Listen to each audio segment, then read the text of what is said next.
जंगल में आज इतनी गर्मी थी कि पेड़ों की पत्तियां भी थककर झूल रही थीं।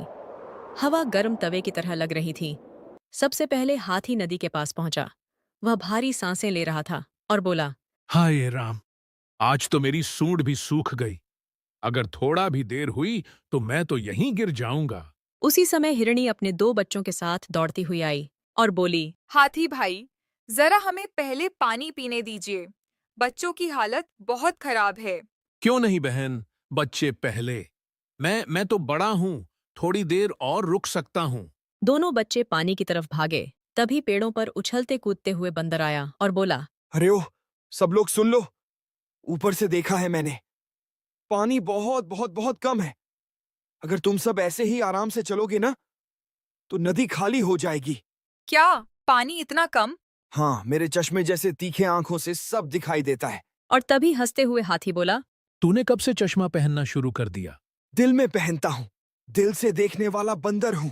सभी हंस पड़े और पानी की तरफ बढ़े। हिरणी बच्चों को पानी पिलाने लगी ही थी कि अचानक झाड़ियों में भारी आवाज हुई। बंदर ने पेड़ पर चढ़कर देखा और बोला, अरे रुक जाओ, कुछ बड़ा, बहुत बड़ा इधर आ रहा है। हे भगवान, कहीं कोई खतरा तो नहीं? झाड़ी हिली और बाहर निकला घायल बाघ। उसकी चाल डगमगा रही थी, शरीर पर गहरे घाव थे। तभी हिरनी कांपते हुए बोली, बाघ, हम तो गए। किसी को मेरा घर पता है तो बता देना, मैं शायद आज नहीं बचूंगा। हाथी ने ध्यान से देखा और बोला, रुको, ये हमला करने नहीं आया, ये बहुत कमजोर है। और तभी बाघ ने टूटी आवाज में कहा, मैं लड़ने नहीं आया। मुझे पानी चाहिए। मैं कई दिनों से घायल हूं। उसकी आवाज इतनी कमजोर थी कि जंगल में सन्नाटा छा गया। सभी जानवर बाघ से दूरी बनाए खड़े थे। तभी एक खरगोश आगे आया और बोला, हम इसे पानी कैसे दें? ये तो हमारा दुश्मन है। कहीं ये नाटक तो नहीं कर रहा है? मैं तो कहता हूँ उल्टी दिशा में भागो, जंगल बड़ा है। तभी हाथी ने कदम आगे बढ़ाया और बोला, कभी कभी दया भी जरूरी होती है। अगर हम इसे यहाँ छोड़ देंगे तो ये मर जाएगा। क्या हम ऐसा होने देंगे? पर अगर ये ठीक हो गया और हम पर हमला करेगा तो? अगर आज हम भी कठोर बन जाएं, तो हम और बाघ में क्या फर्क रह जाएगा? मैंने कभी तुम्हारी दया की उम्मीद नहीं की थी। मैं तो बस जीवित रहने की कोशिश कर रहा हूं।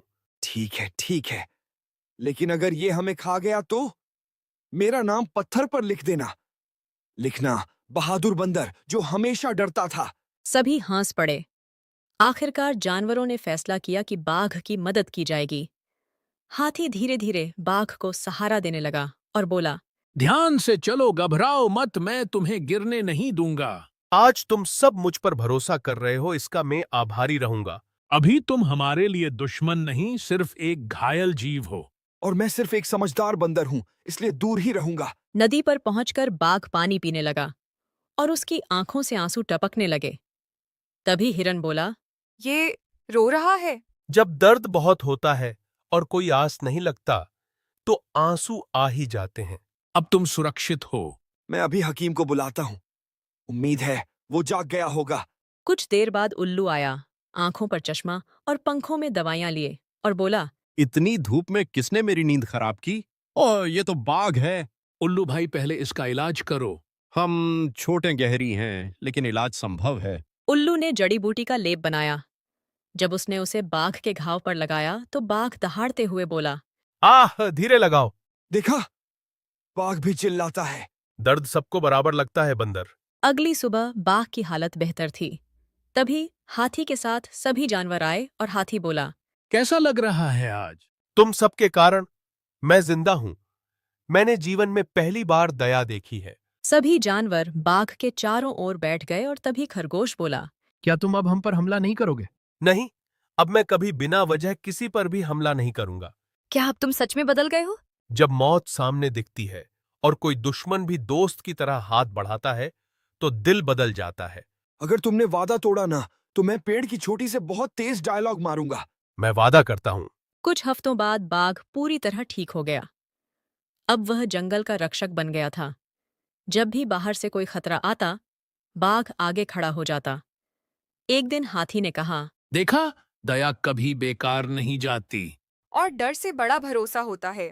और मैं अभी भी सबसे समझदार हूँ। तभी बाघ मुस्कुराया और बोला, नहीं बंदर, तुम सबसे बहादुर हो।